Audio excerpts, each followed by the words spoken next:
So let me ask you a more specific question, Khenpo.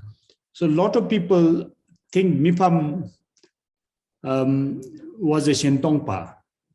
He argued for the concept of other emptiness because he wrote the Lion's Roar in defense of the Shentong view. I personally don't think that he's a Shentongpa, but he wrote that as a defense for the Shentongpas who are being harassed by others. Yeah. What is your take on what Mipam's position is? I think Mipam is always on the union of both, Rangtong and Shentong to be, he wants to unite generally, not just to be politically correct.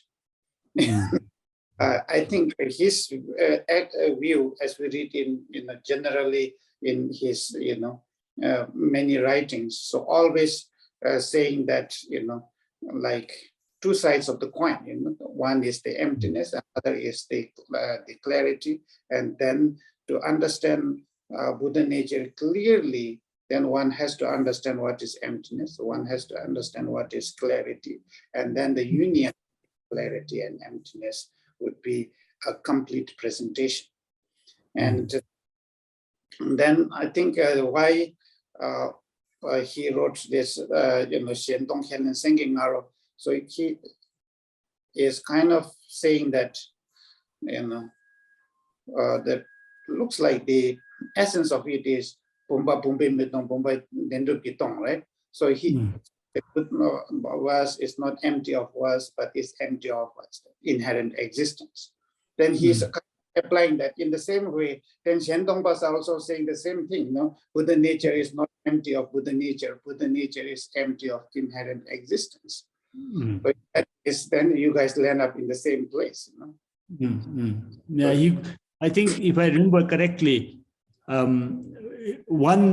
the Shentong tradition, so the Jonangpas who argue Buddha nature is not empty of Buddha nature itself, he would call them Döngi Shentong, Buddha nature being empty of other adventitious afflictions and so on. And then I think the Gelugpa interpretation, vast being not empty of vastness, but of inherent existence, he calls word Shentong, no? Tsigi Shentong, something like that.